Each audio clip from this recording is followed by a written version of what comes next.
porque la persona que quiere volver a Dios es la que tiene que tomar la decisión de retornar. Si se analiza detenidamente lo del hijo pródigo, él fue el que decidió volver a casa. Lo que hay que estar es dispuestos a que el regreso se haga, pues digamos, preparado, agradable.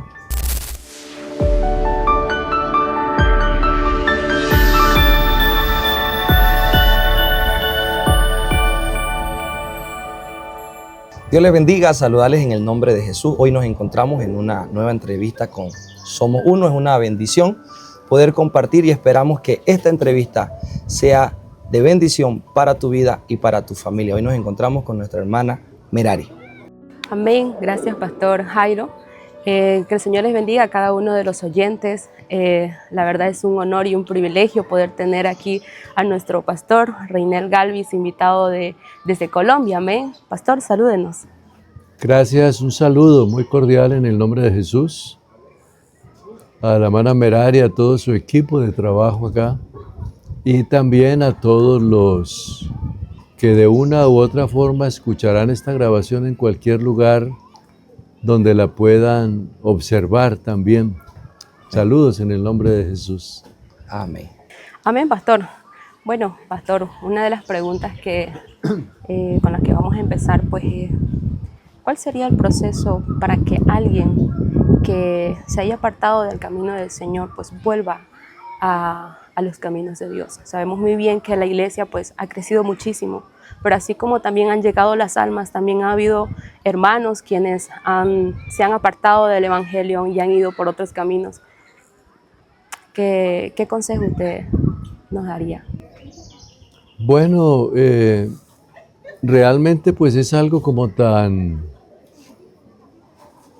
fácil de preguntar y tan difícil de responder, porque es una situación que se presenta como de carácter muy personal, porque la persona que quiere volver a Dios es la que tiene que tomar la decisión de retornar. Si se analiza detenidamente lo del hijo pródigo, él fue el que decidió volver a casa.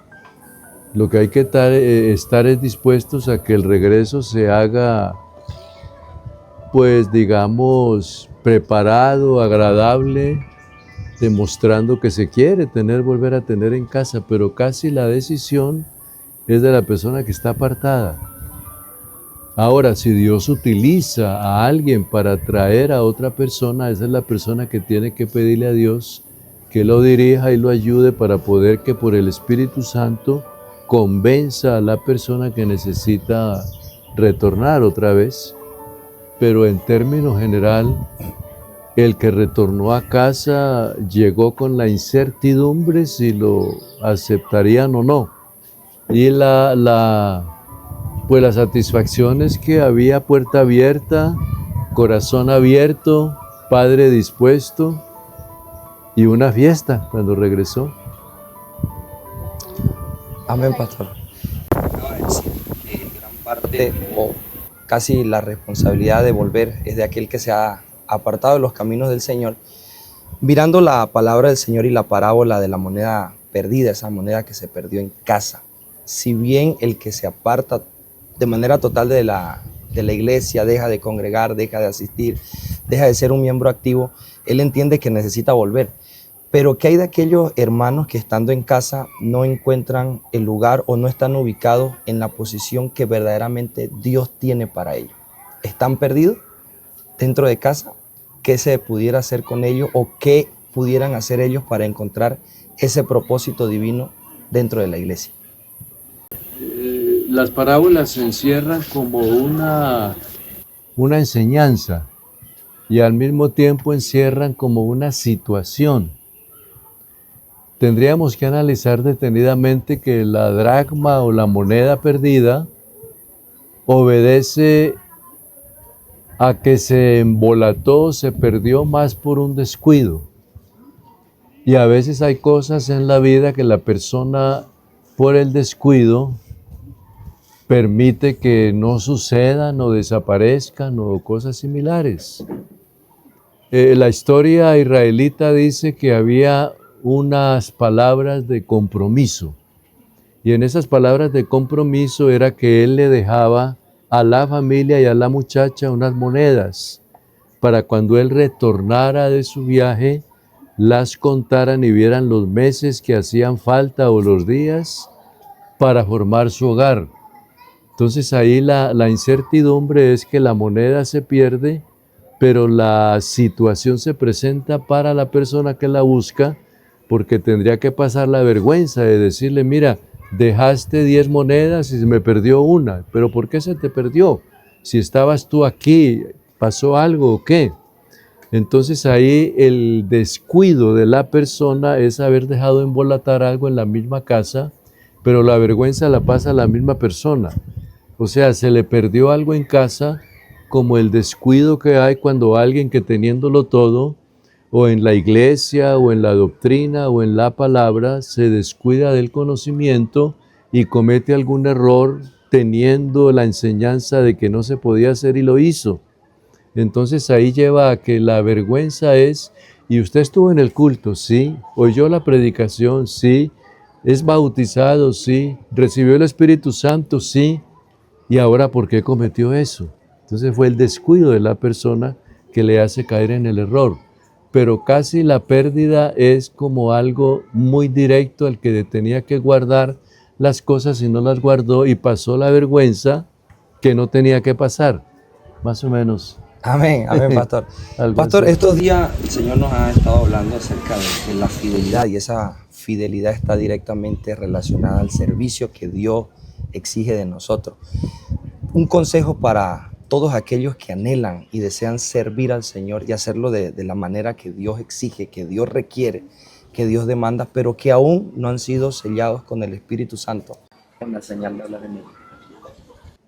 Bueno, aquí hay dos cosas. Hablando de la fidelidad, yo creo particularmente que la fidelidad es el punto principal, básico. Yo diría que el más importante de todos.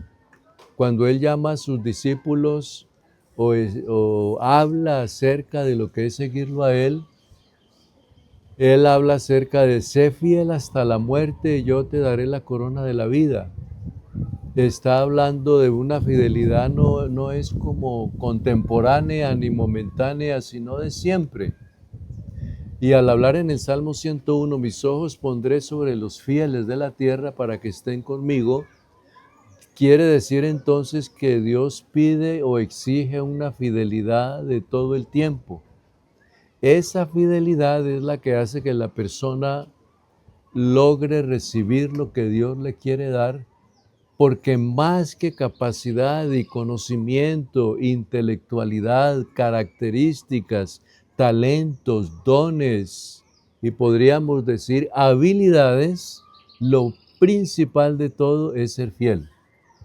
Por eso el ser fiel es el que lleva a que la persona esté vigilante, y esa persona vigilante es la que es fiel a la tarea que se le encomendó. Entonces yo creo que aquí la parte de la fidelidad juega un papel importante para tener un acercamiento a Dios, porque sí dice la palabra del Señor que a los fieles ama Jehová. Entonces aquí juega un papel muy importante que la persona sea fiel toda la vida y no solamente en un espacio de la vida. Y ahí por eso es que dice la misma palabra del Señor que la fidelidad será el cinto. En Isaías la fidelidad será el cinto que llevará el Mesías. Y si algo caracterizó a Jesús fue fiel en lo que dijo, fiel en lo que hizo y fiel en ese seguimiento que los discípulos tuvieron con él. O sea, la fidelidad es muy importante. Ya hablar del Espíritu Santo y que la persona no lo haya recibido o lo vaya a recibir o algo de esa característica, yo diría que depende mucho de la persona también que tenga el deseo. Cuando una persona quiere comer, come. Cuando una persona quiere tomar agua, toma. Cuando una persona quiere ir a un lugar, va. O sea que ahí en el deseo tiene que haber algo en la persona de hacerlo. El que va a estudiar primero piensa qué carrera, qué oficio, qué tecnología voy a hacer, pero la piensa primero. O sea que hay que tener un deseo para poder practicar algo, porque nunca se puede practicar algo si no hay deseo, y nunca se puede recibir algo si no hay deseo de hacerlo. Entonces el Espíritu Santo es eso, por eso les dijo, lo que veamos en la mañana, váyanse y quédense allí hasta que sean llenos. No fueron 120 los que lo escucharon a él, fueron 100, no más allá. En el Sermón de la Montaña eran 5,000, y si usted suma otros por allá, muchos más, pero solo aparecieron 120. Esos 120 fueron los que quisieron, creyeron, aceptaron y les gustó vivir la experiencia de recibir el Espíritu Santo. Por eso es que en una iglesia hay muchos que lo reciben y otros no, porque muchos tienen hambre y deseo casi desde que llegan, y otros se conforman con no recibirlo porque ahí están. Entonces yo creo que el Espíritu Santo es algo que está listo, está ya dado, lo único que hay es que recibirlo, pero hay que tener deseo de recibirlo. Anhelo. Y anhelo, sí. Entonces, pastor, vamos a decir la problemática de algunos que aún no han sido llenos del Espíritu Santo no radica en el entorno ni en lo que sucede dentro de la misma congregación, porque tendemos a culparnos, el pastor, el líder, el predicador. Y hoy entendemos por la palabra que la llenura del Espíritu Santo es para todo aquel que cree y desea. Ven. Mire, yo podría contarle una experiencia. Cuando yo recibí el Espíritu Santo, no lo recibí en la iglesia, lo recibí en la casa. Pero yo venía buscando el recibir el Espíritu Santo allá en un culto, en una vigilia, en un ayuno, en una confraternidad, en una convención. Pero cuando me encerré con Dios solito en mi alcoba, solo, y comencé a adorar y glorificar a Dios, ahí en esa sala yo sentí la presencia de Dios y comencé a hablar en nuevas lenguas, y al culto siguiente fui a la iglesia y seguí hablando nuevas lenguas, y de ahí seguí teniendo la experiencia del Espíritu Santo. O sea que la experiencia del Espíritu Santo casi es algo tan maravilloso que lo puede recibir la persona sola en la casa, en el campo, trabajando, haciendo alguna tarea. Yo he conocido gente que ha estado en su labor, se retira unos minutos y Dios lo llena con el Espíritu Santo y vuelve a su trabajo. Porque es que el Espíritu Santo no es como tan inalcanzable y que tengo que tener tantos días buscándolo, sino que es fácil. Lo que pasa es que hay que tener la disponibilidad y el deseo de ser lleno del Espíritu Santo. Amén. Así es. Amén. Amén, Mana pastor. Merari. Amén, pastor. Bueno, como última pregunta, pues sabemos muy bien, como decíamos en un principio, que la iglesia ha crecido muchísimo, pero lo que ha faltado quizás ha sido la llenura del Espíritu Santo. Entonces, la pregunta es la siguiente.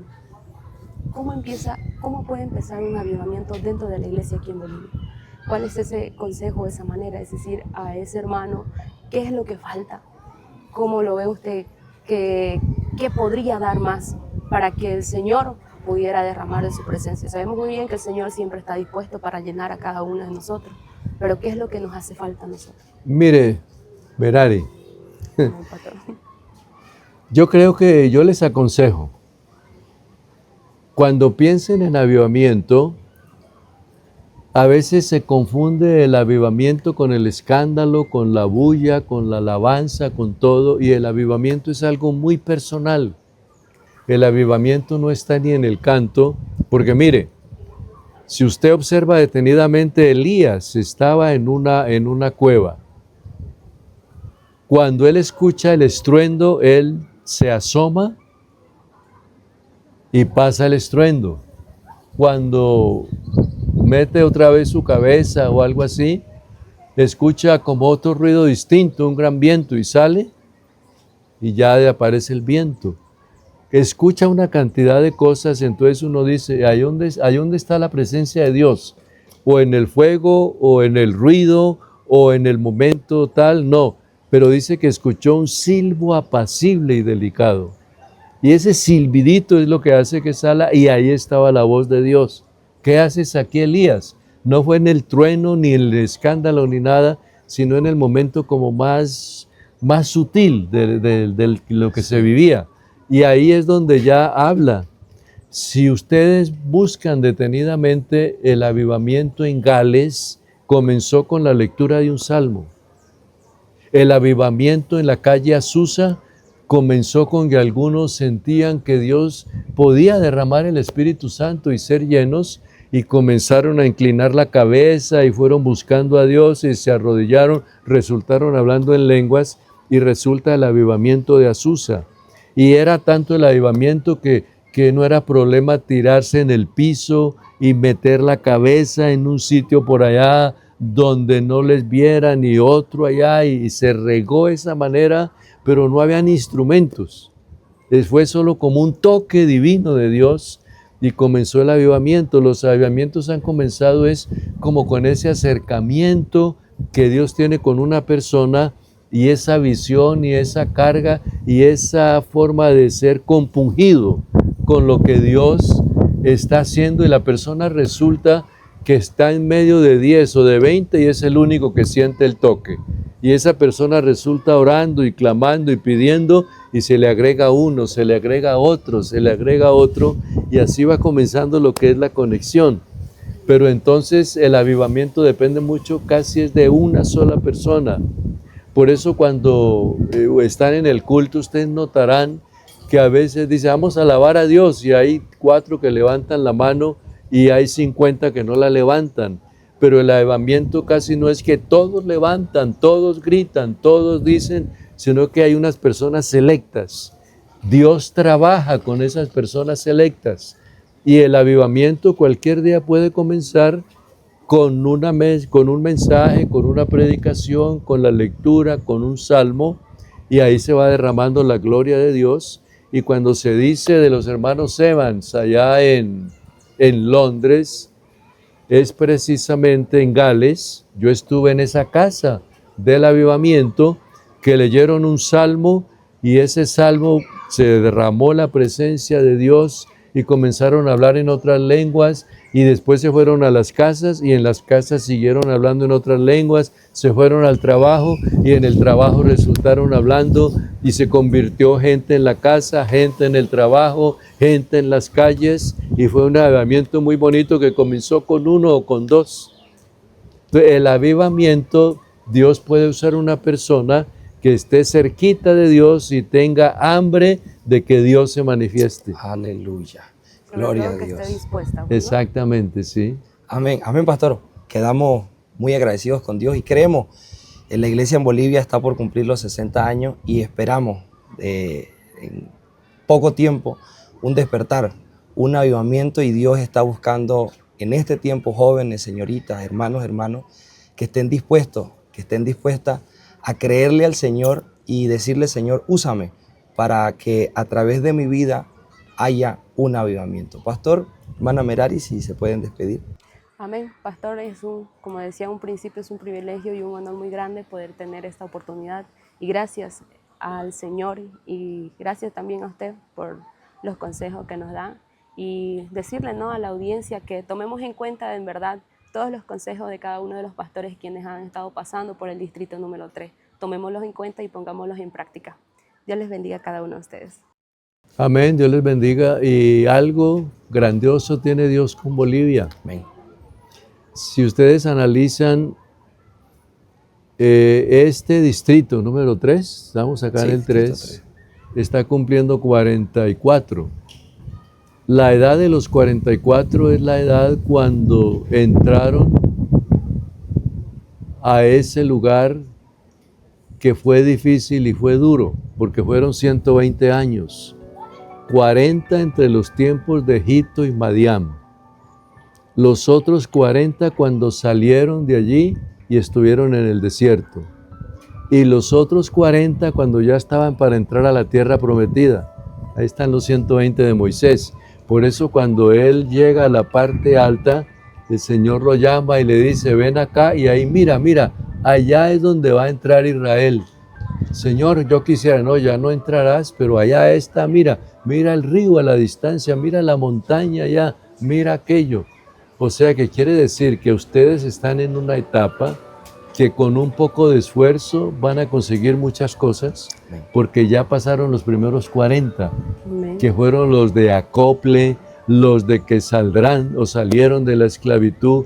Ahora están en los 40, aprendiendo, conociendo, siendo libres, viendo milagros, viendo el maná, viendo todo aquello, pero hay que irse preparando para los otros 40, que es entrar a la tierra prometida. Amén. Amén, pastor. Que Dios los bendiga, los ayude, y yo creo que Dios puede tocar corazones en Bolivia de jóvenes, señoritas y personas que quieran servir, que paguen el precio, porque si ahora en esta etapa ya ustedes ven que hay confraternidades, hay convenciones, hay buena asistencia, téngalo por seguro que Dios va a dar hombres de visión, buenos predicadores, y por ahí es donde surge ya que habrán evangelistas, y por qué no pensar que ahí comienza Dios a hacer grandes cosas en un país que ya, si son 60 años, a los 60 años ya hay que tener madurez.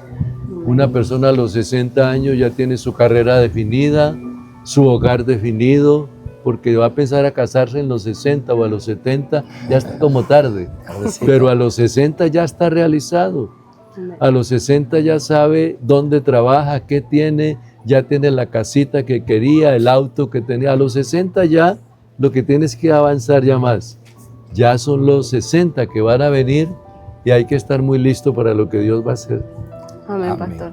Amén, Dios les pastor. bendiga y les guarde a todos. Amén, Amén, pastor. pastor. Muchísimas gracias, hermana Merari. Muchas gracias. Que el Señor les bendiga. Esperemos que sea de grande bendición esta entrevista. Hasta la próxima. Usted oyó de una cantante